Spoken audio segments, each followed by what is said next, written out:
guys, welcome to the Nerd Blast. Thank you guys for tuning in. We are going to be talking about Alita Battle Angel, the newest release from both James Cameron and Robert Rodriguez. Yeah. We actually got a chance to see an early screening for the movie. We won't spoil anything. If you want us to. But yeah, we're going to be basically talking about our thoughts on the film. I would just like to say that this movie did take a long time to be developed, because I remember James Cameron talking about how he got the rights for it and he really wanted to work on it, but he just never had the time to, work on it. Yeah. And I think he wanted to wait until at least, the technology kind of catches up so he can, film all those scenes. Yeah, it would have been hard to think.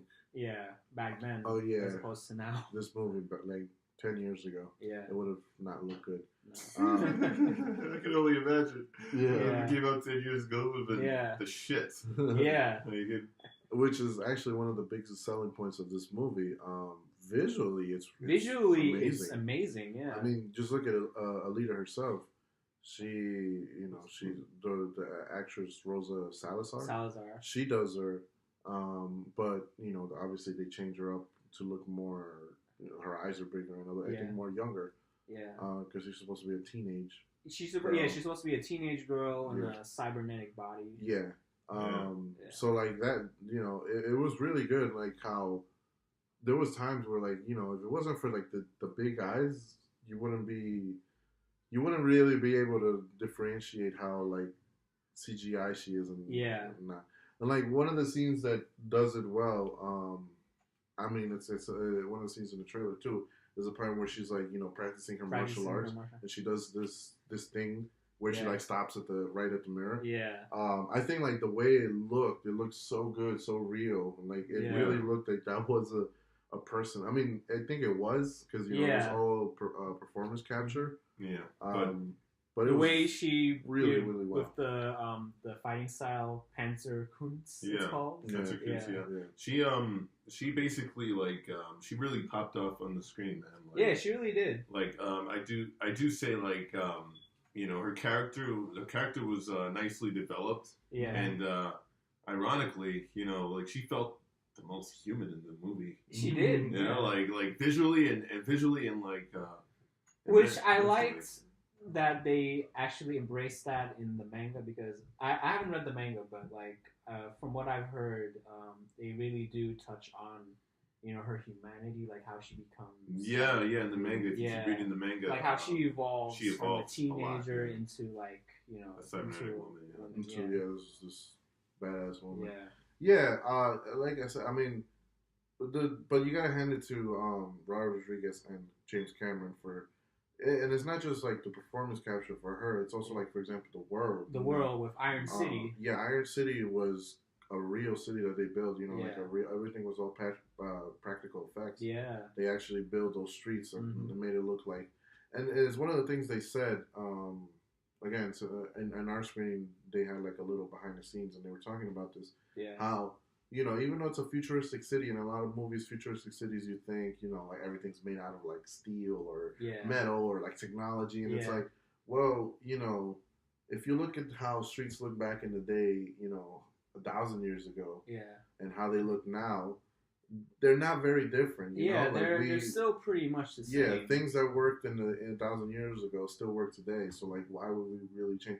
Yeah. Obviously, there's going to be changes, but like it still looked familiar. It still looked like this is an actual city that could exist. Yeah, there's people always walking by getting goods and stuff like that. Because it's like, like whenever do you see movies of futuristic cities, and then like back in the 80s, for example, when they did movies of like to the 2000s, and now that the 2000s are here, the 2010s, and we see how different.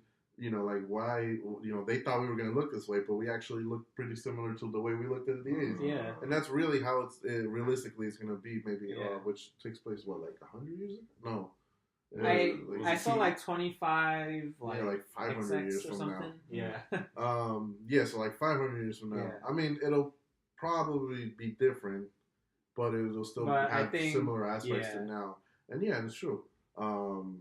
And... Yeah, so and this movie is also rich with a bunch of characters.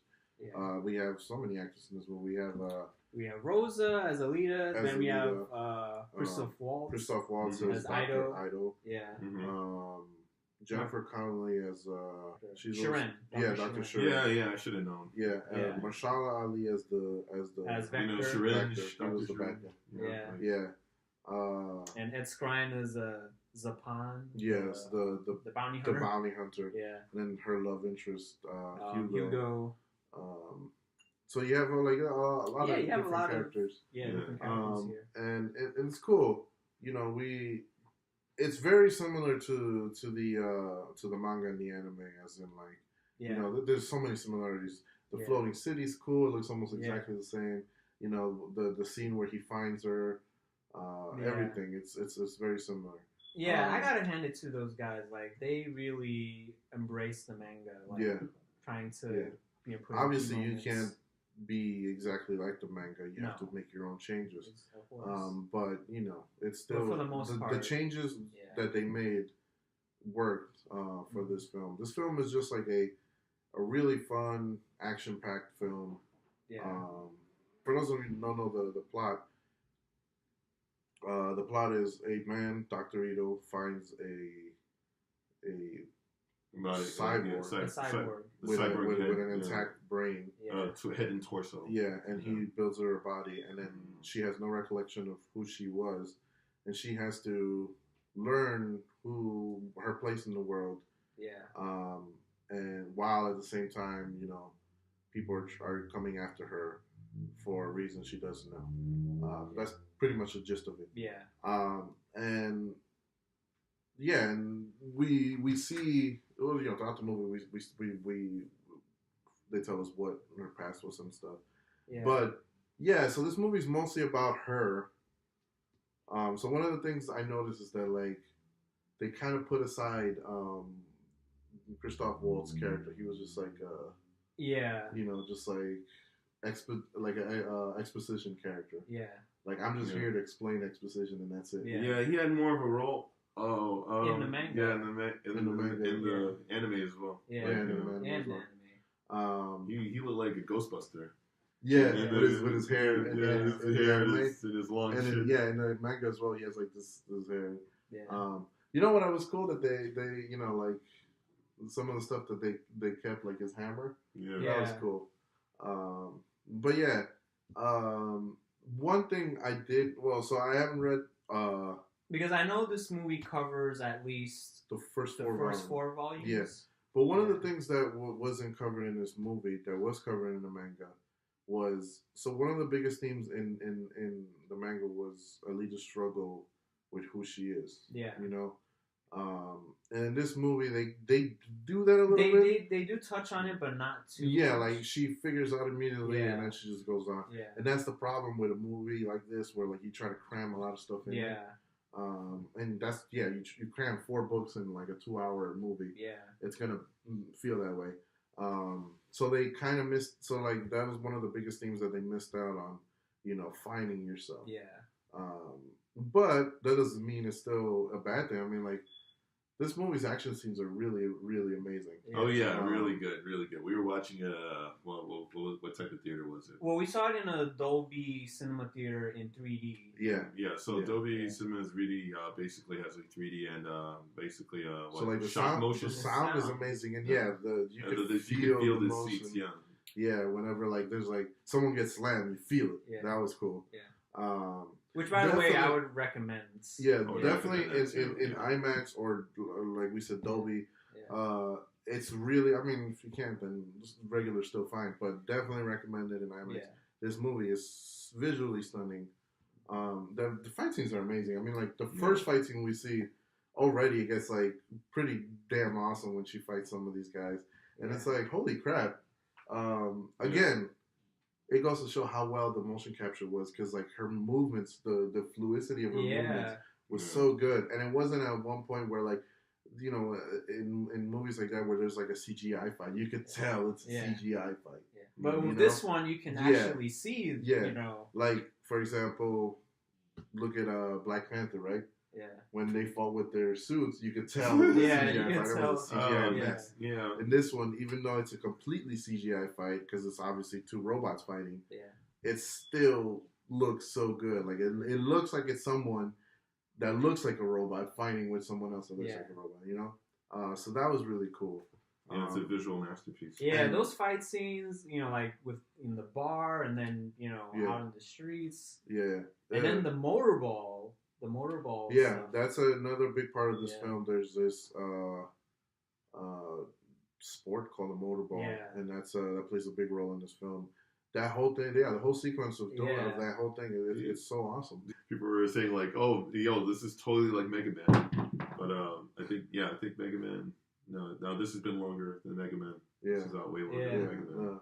Because it reminded me of Mega Man in some parts, and then also of Astro Boy, right? In some ways. Oh, definitely Astro Boy. Mm-hmm. Yeah. Well, Astro Boy and Mega Man both come from Japan. Yeah. And this was made in Japan. Gene Cameron. Well, like the original story. But yeah, I think it was awesome. Rosa Salazar does a great job playing Alita. Yeah. You know, every emotion, because that's the thing about motion capture. That's why, Andy Serkis is one of the best when it comes to motion capture. You know, you have to do, your acting is mostly your facial expressions. Yeah. And you have to be able to really let the camera capture your expressions. Yeah, you really gotta evoke that, Yeah. It wasn't always where she's just like, when she was mad, you could tell she was mad. When she was sad, you could tell she was sad. It was really great. And then, like just like the detail of her face, you can see even like she had like a little, not bump, but like a little, I don't know what you call it, like on her nose, and you can see the creases. Yeah, you can see every detail on her face, and that was really cool. And I was like, this is just awesome. I do say that her focus was a lot stronger in this movie than it was in the animated movie. In the manga too. Yeah. Like her focus in the beginning. Because I did watch the anime, and this one did. Well, but because that's the thing. Movie, because in the anime and the manga, the manga mostly, because the anime is only, I think, like the first chapter or first two chapters. Yeah. But the manga, the reason she's not as focused in the beginning is because she's trying to figure out who she is. Where does she belong in this world?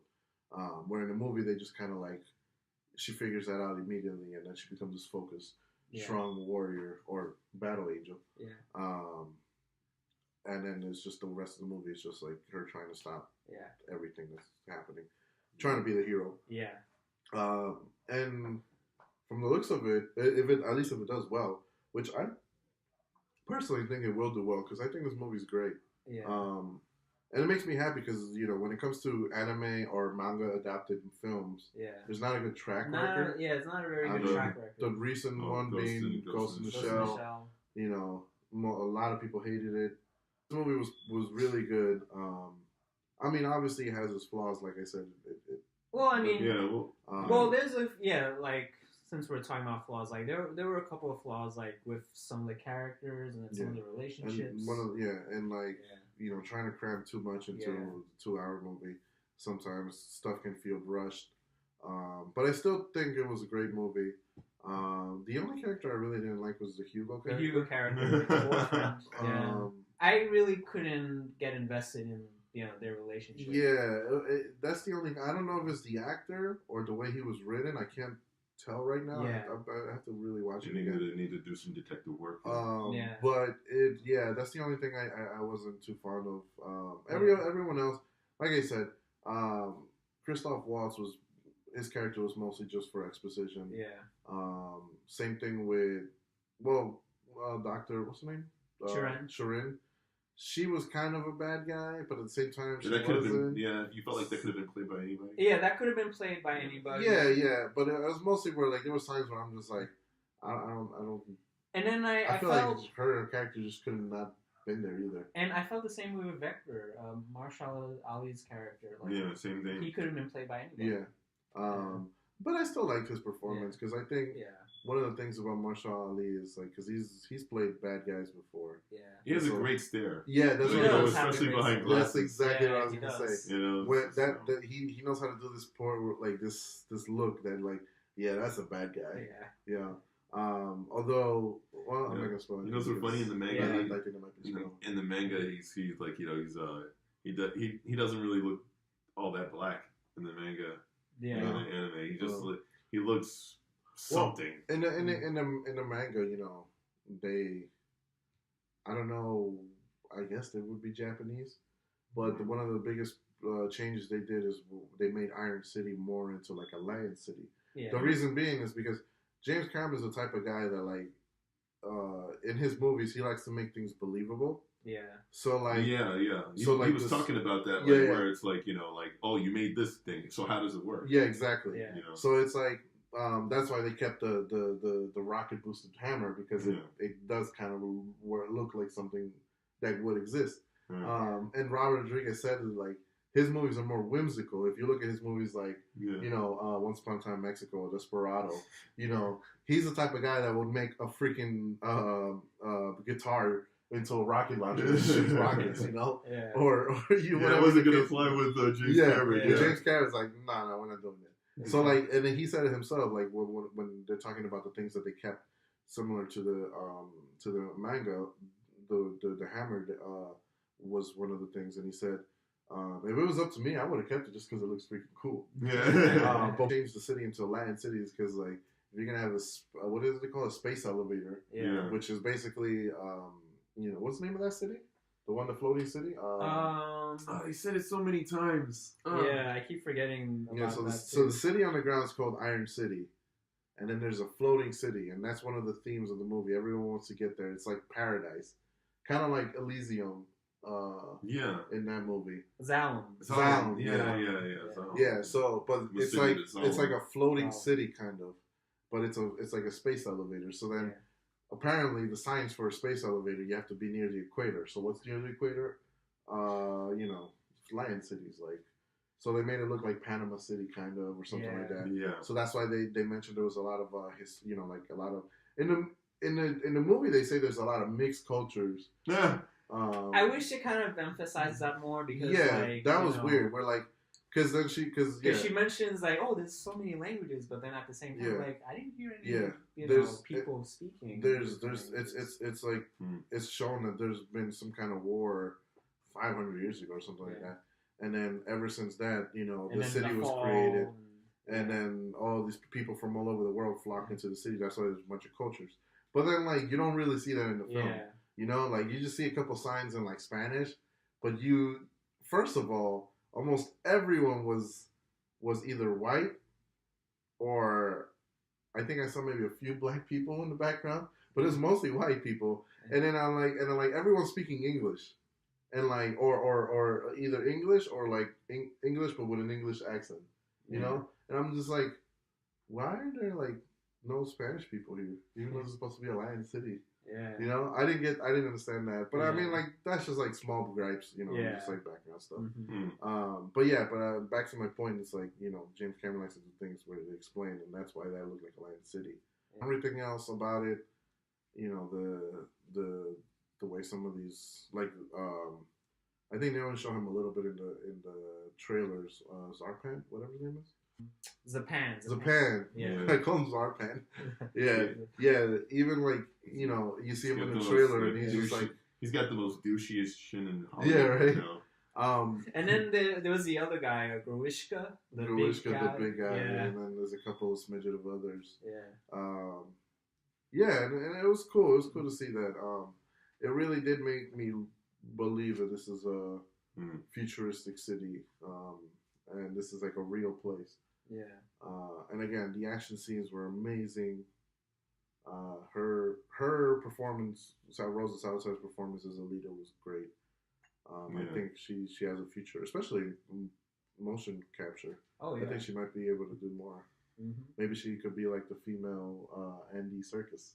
She could be. Maybe. Hey, I'm down with that. Yeah. But yeah, overall, like, I think a good movie.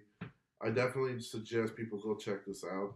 If you're able to go to IMAX, or either IMAX or even in 3D, Dolby Cinema. Yeah. I wasn't too happy about the 3D because I wear glasses. Yeah. But it was good in 3D. I mean, there's not like anything amazing where like it really pops into your face. Yeah. But it still looks nice. Good film. Definitely recommend. I give it an 8 out of 10.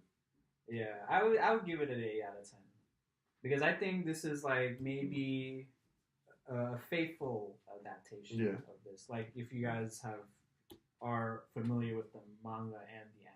All right, well, I'll give it an 8.1. All right, 8.1. Yeah, just to differentiate both of you. Yeah. Because I think even the creator Yukito Kushiro, he liked it. Yeah. Oh, good. He did like it. Yeah. They even brought him on set, and he was really astounded at what they were doing. He was like Alita. yeah. He liked it, and that's good when the creator of the original piece likes your adaptation, then you know it's gonna be good. We'll check it out.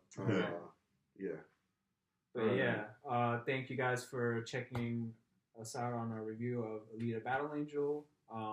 Subscribe to our YouTube channel. Let us know what you thought of the movie once you get a chance to see it, or what you liked, what you didn't like about it.